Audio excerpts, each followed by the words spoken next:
Hare Krishna dear devotees, day 6 of our Kartik special series Hari के अपने।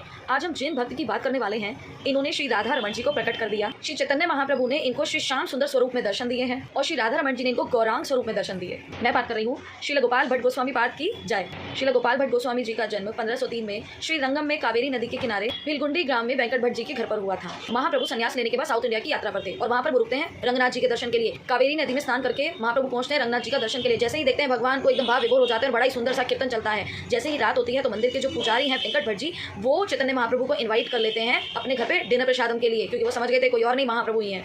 महाप्रभु ने उनको ऑफर एक्सेप्ट करा। महाप्रभु उनके घर पे गए, रात भर उनकी सेवा की, खूब हरी कथा हरि नाम संकीर्तन चलता है। सुबह जब उठते हैं तो महाप्रभु वहां से विदा लेना चाहते हैं, लेकिन वेंकट भट्ट जी उन्हें कहते हैं कि चातुर्मास शुरू हो रहा है, कृपया करके आप यहीं पर ठहर जाइए। महाप्रभु उनका ऑफर एक्सेप्ट करते हैं और 4 महीने के लिए वहीं पर रुक जाते हैं। इन 4 महीनों में जो गोपाल भट्ट जी हैं, वेंकट भट्ट जी के बेटे, उन्हें महाप्रभु का बड़ा एसोसिएशन मिलता है और कहते हैं महाप्रभु जब वहाँ पर प्रसाद पाते थे तो अपनी प्लेट का अपना उच्छिष्ट, अपना झूठा उनको अपने हाथ से खिलाते थे। अब सोचिए गोपाल भट्ट गोस्वामी जी ने भगवान का झूठा भगवान के हाथों से ही पाया है।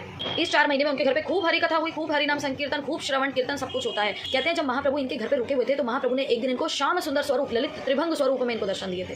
जैसे 4 महीने पूरे होते हैं, महाप्रभु वहां से विदा लेना चाहते हैं तो गोपाल भट्ट गोस्वामी जी पूरा अंदर से सोच करके बैठे थे कि मैं महाप्रभु के साथ चला जाऊंगा। महाप्रभु कहते हैं नहीं। महाप्रभु उनसे कहते हैं कि तुम अभी माता पिता की सेवा करो, बड़े हो जाओ, जब तुम्हारे माता पिता का देहांत हो जाएगा तो तुम वृंदावन मेरे शिष्यों यानी कि सनातन गोस्वामी और रूप गोस्वामी को ज्वाइन कर लेना, वृंदावन चले जाना। ऐसा ही करते हैं वो। वृंदावन जाने के बाद वो सनातन गोस्वामी और रूप गोस्वामी जी को ज्वाइन कर लेते हैं, उनके साथ सेवा करना शुरू कर देते हैं। एक दिन की बात है कि वो मुक्तिनाथ जाते हैं नेपाल और मुक्तिनाथ जी का दर्शन करते हैं। तो वो जाते हैं गंडकी नदी, जैसे अपने बर्तन में जल भरते हैं, उन्हें लगता है मैं इनकी सेवा के लायक नहीं हूं। ऐसा 3-4 बार करने के बाद जब बार-बार शालिग्राम शिलाएं उनके बर्तन में आ रही थी तो उन्होंने सोचा कि शायद वृंदावन जाना चाहते हैं। वो उन्हें एक साफ कपड़े में बांधते हैं और अपने गर्दन पे बांध लेते हैं और उसके बाद वो उन्हें वृंदावन ले आते हैं। उनकी पूजा करना स्टार्ट कर देते हैं। एक टोकरी में उनको रखते हैं पेड़ से लटका करके हमेशा। और एक दिन की बात, एक सेठ जी वहाँ पर आते हैं वृंदावन में और सभी गोस्वामी को उनके विग्रहों के लिए कुछ आभूषण और वस्त्र दे रहे होते हैं। इनको भी दिया जाता है, ये ले लेते हैं, लेकिन बड़े भाव में आ जाते हैं और कहते हैं अब शालिग्राम स्वरूप में प्रभु कैसे करूँ मैं आपकी सेवा। उस दिन नरसिंह चतुर्दशी का दिन था। उन्हें याद आता है प्रहलाद महाराज के लिए कैसे भगवान नरसिंह रूप में एक खंबे से प्रकट हो गए थे। पूरी रात उन्हें नींद नहीं आई, कभी बेहोश हो जाते, रोते बेहोश हो जाते, रोते। ब्रह्म मुहूर्त में उन्हें सपना आता है कि भगवान उनके सपने में आकर बोलते हैं उठो गोपाल भट्ट, देखो मैं प्रकट हो गया हूँ। यमुना किनारे जाते हैं, स्नान करते हैं, अपनी टोकरी को आकर के उतारते हैं, उसके अंदर देखते हैं जो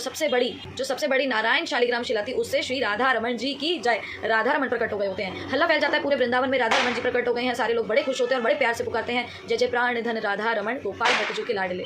एक दिन राधा रमण जी से बोलते हैं कि मैं तो श्री महाप्रभु की सेवा के लिए यहाँ पर आया था। तो राधा रमण जी गौरांग स्वरूप में इनको दर्शन दे देते हैं। हरे कृष्ण जगतगुरु श्रील प्रभुपाद की जय, राधा रमण लाल की जय, श्रील गोपाल भट्ट गोस्वामी पाद की जय।